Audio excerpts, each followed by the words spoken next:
Look what's happening. Europe is world's fastest warming continent with record temperatures in 2024. Yep, Europe's fastest warming. So we got to take this seriously because actually, wait a minute. Asia is warming faster, hit hardest by climate disasters. No, Asia's warming faster. So we have two fastest, right? Okay. Two number ones. That's good, but wait, hold on. The U.S. is warming 60% faster than the world is. National Climate Assessment says we are not prepared for what's coming. Well, hold on. Hold on. Africa endures more severe warming than elsewhere, posing risk of conflict. Wow. It's a Lake Wobegon situation. Everybody's above average. Oh, that was such a good show back in the day. Yeah, and so I got that all from Simon Godek's thing. You can see at GoToCall on there. So that's Simon Godek. Simon's great. Wow. All right. I can't guarantee. I think this is real, but with AI these days, we don't know anymore. I would like to believe that what we just saw from Chrystia Freeland and this isn't real. Maybe it's not, but I think this is what he means to say. Climate change threatens to irreversibly harm our natural environment. Only by fighting climate change can we protect our natural environment. And only by protecting our natural environment can we protect ourselves, our planet, our future from the threat of climate change. So globally, Canada will work to establish international standards for voluntary carbon markets. That will allow those who choose to protect and conserve our environment in order to fight climate change to be compensated for doing so. We understand that values determine value. For doing so, our environment, in order to fight climate change, to be compensated for doing so. So to be compensated. So this is a banker. Mark Carney's a banker, right? Mm-hmm. And so he's saying, oh, you know how we fight climate change? We set up markets. And therefore, those who fight climate change are compensated for doing so. So we've aligned. And he called it voluntary, but I don't know. What this ultimately turns into is just a giant grift because it's bankers, and bankers are going to bank, right? That's what bankers do. Bankers bank. Mm-hmm. They just steal from everybody. It's what they do. Nothing personal. Mm-hmm. It's the scorpion and the frog. Skim a little off the top. Yep. Just stab the frog. Why'd you stab me? I'm a scorpion, right? It's that whole story. So that's what they're going to do. So his idea is, oh, you know what? We need bankers. The bankers are going to need to get a little taste. They're going to a little something, a little big. Yeah. He's trying to incentivize people, I guess. And that will mean, of course, in the pyramid scam scheme of banking, lots and lots of little people are going to have to pay. There'll be little things on your bills. Fees. Here's my climate bill fee. It'll just be all these fees and stuff that ultimately aggregate into giant lakefront mansions for a couple of people. You're right. Because that's how it works. That is how it'll work, isn't it? That's exactly how it's going to work. But I just want to point this out. Okay. All right. So first, let's just remember this. I'm so glad we didn't dodge a bullet. We dodged a tank shell. Something like that. Getting the Build Back Better crew out of there. It's this WF mindset, right? And so just remember. Mm-hmm. President Joe Biden and I are clear. All our work to address the climate crisis must be grounded in environmental justice and equity. Equity. So that's Kamala Harris. Equity. That's interesting. Well, that's to be grounded in equity. That's a weird thing. What if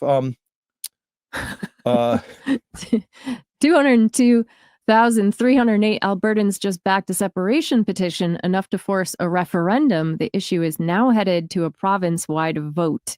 Big moves coming out of Alberta. So Alberta's took one look at all that Canadian stuff. They're like, peace out. They just put their money on the table. We're out. We're out. And we'll see where this goes. It's still up in flux, but immediately lots of people we don't want any part of that. Mm-hmm. Right. So Mark Carney is not speaking for all of Canada and Canadians. He's speaking for a very tiny liberal elite. Right. Who are most interested. Canada has deep problems right now. One of the most indebted nations on a household basis. They've got some of the most unaffordable housing anywhere in the world. And he's saying, you know what we need? Some carbon taxes on top of all that. Right. Right. That's what our people need here. And we need to talk about fighting climate change, which, that's really talking about the 1% having their, golf clubs and their places that they want to go and taking that land away from people that are trying to farm it and do other important things with it. Exactly. So So here, Evie, I think we gotta bring in our Ragnar. You always bring in your Ragnars. Ragnar says warmer climates historically lead to periods of prosperity. This is antithetical to the anti-human crowd. So let's be clear about this. If right now you said choose 3 degrees warmer or 3 degrees colder, I would choose warmer instantly.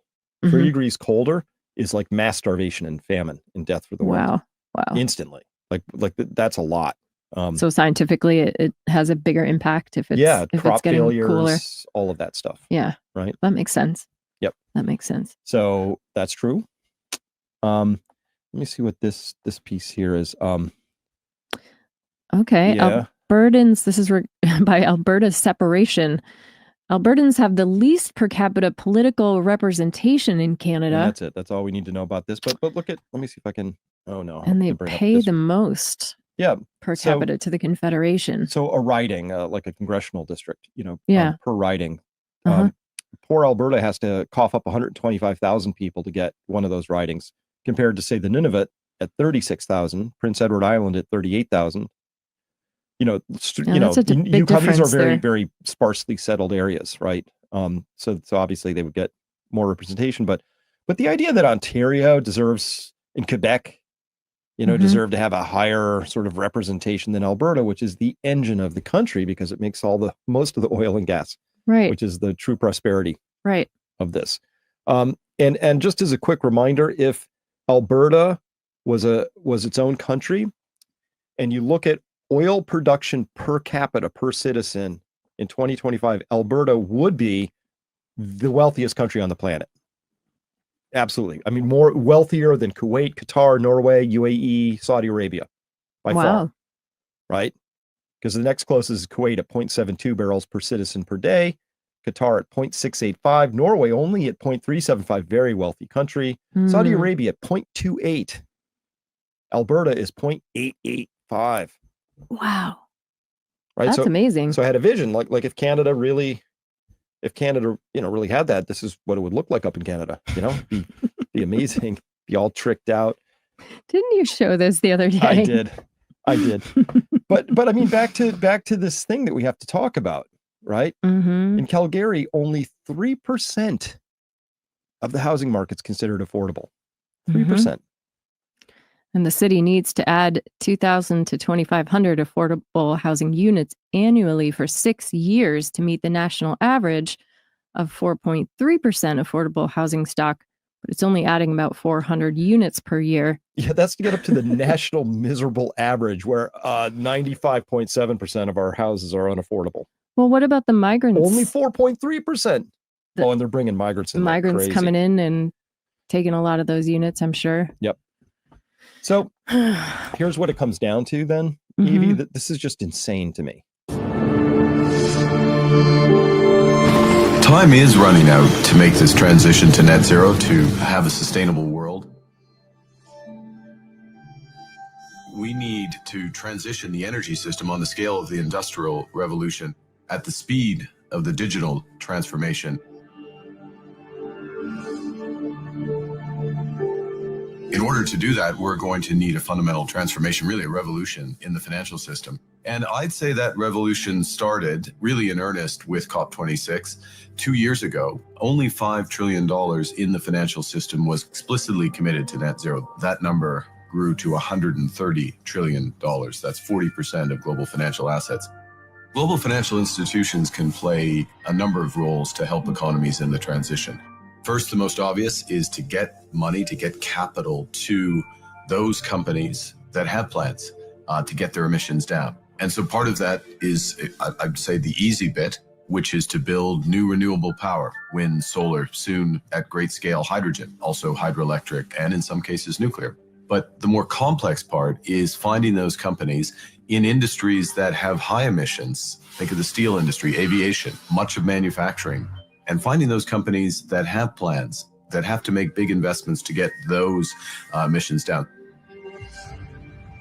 To put a number around it, it's an extra $2.5 to $3 trillion a year of additional finance that we have to find in order to get those emissions down. But that's not all that finance can do. What finance has to do as well is to provide capital for the adaptation of our economies. All right, so it's this capital idea. So it all sounds good, but then you peel it back and you say, wait a minute. So by spending more money, what we're going to spend our way to we a get better somewhere outcome? better. Isn't the spending that gets us in trouble in the first place? Because when we spend money, you know what happens? People buy more stuff with that money. That's the whole thing. Right. So, but we could make our companies more efficient. Well, companies already want to be efficient, right? Because that's just part of business. If you can not spend a lot of money, then you don't. I mean, there are a lot of really bad things going on with companies like Amazon and some of the bigger corporations. They have terrible, processes that they follow in terms of they greenwash and try to make it sound like they care and that all their products are somehow, because you get your Amazon products both together on the same day, you're saving something, and maybe, in some small way, it all matters. But I do think that there's a lot of waste in the world. But I just don't know that this is the right incentive. It's the wrong direction. It's the wrong direction. Like if you're really worried about climate change, let me just take their argument at face value. Mark Carney, I actually believe in my heart of hearts, I've looked at the science, and I believe that carbon dioxide in the atmosphere, that's the issue. That's the worst thing ever. That's the worst thing ever. The first thing, his first instinct is, we're going to have to find a way to have capital markets tax the heck out of everybody.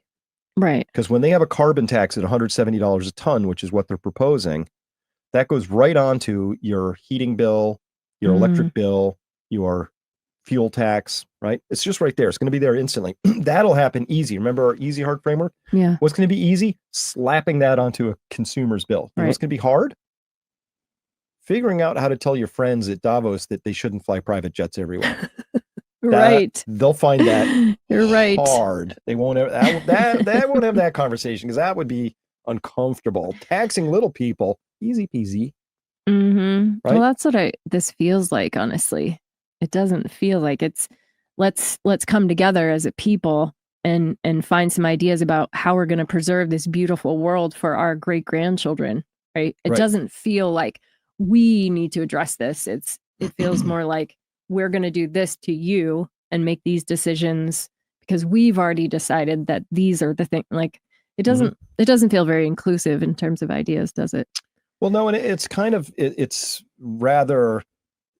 incoherent, and we can all feel that. It sounds good, but it's kind of like we just tried to fill ourselves up on just plain popcorn, right? Something was unsatisfying about that. You can't solve this with like putting extra fees on capital markets because raccoons are going to raccoon, right? Yeah. And Wall Street's just going to find a way to take its fair share of that whole thing. And next thing you know, billions went to that enterprise of making sure Wall Street was fat and happy. You know what Wall Street does with it? They buy mega yachts, hookers, and blow. Right? That's all they do. It's who they are. They're very honest about that, Right. And that does not help climate change. I don't think. It does not help climate change much, you could say. But this is the mysterious part. Why is Carney completely silent about China? So this is annual CO2 emissions. We've taken him at face value. He really cares about CO2 emissions. And his response is, I'm going to slap taxes on these people. And I'm going to be completely silent about China, who, by the way, owns Canada lock, stock, and barrel. That is weird.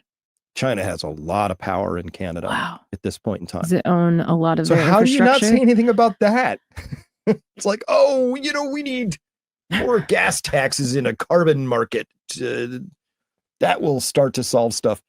It's just a grift at this point in time. If you really believe in something and it's existential and you're going to force people into penurious, ruinous actions, then you should be honest about it. Like you should be willing to talk about China in private jets and mega yachts.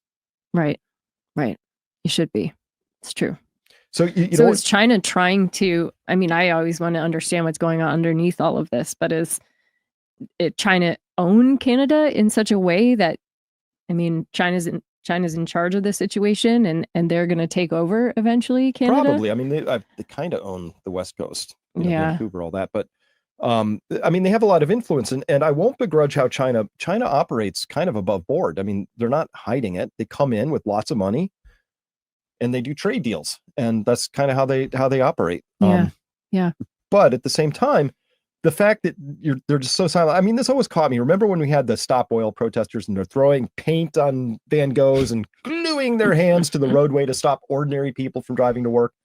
And the whole time I'm like, why isn't anybody gluing their hand to the Chinese embassy? Because it's the obvious thing to do. It's true. Not you're one really of gonna those be upset. protesters, and this is controlled opposition. These kids were whooped up and told to go glue their hands to the A4 motorway, not the Chinese embassy. Nobody mentioned that because this is not organic. All of this stuff is not organic. So for Mark Carney to say, you know what we need, like here, if Mark Carney thought, you know, and I would agree with him, incentives lead to outcomes. He's saying if we tax carbon, that will lead to the right outcomes. Like, no, because we print money into existence and we just distribute it to the super wealthy. Right. So they don't care if taxes are 170 a ton or 1,700 a ton. Who cares? Yeah, it's true. They have billions that amplify that they can't even spend. It's monopoly money to them. So here's what you would do instead. If you were really actually thoughtful and caring, Mark Carney, listen up. This is easy. You know what you do? You say everybody, I don't care how rich or poor you are, everybody gets a booklet or electronic equivalent. You only get to burn X gallon equivalents of gasoline in a year, or kilowatt hours of energy. That's it. Whether you consume it as electricity or petrol, your choice. And that's it. Everybody gets a booklet. And that's it. That's your allotment for the year. Full stop. So now that poor billionaire with their 400-foot yacht is going to have to go out to all the poor schlubs out there and start buying their booklets from them in order to be able to fuel up their monstrosity. Now that would level the playing field. That would be fair. That would give you your vaunted equity. That would work from an incentive standpoint, but they'll never propose that because that's not the point of this whole thing. Yeah, what is the point of this whole thing? What do you think? To immiserate is to break the population. It's I truly think that this program is about humiliating us and getting us demoralized and defeated because I don't know why they hate us, but they do. Yeah, they're trying to dismantle the West in our culture and our way of life and the freedom that we have to do what we choose to do. I think to break us spiritually. Yeah.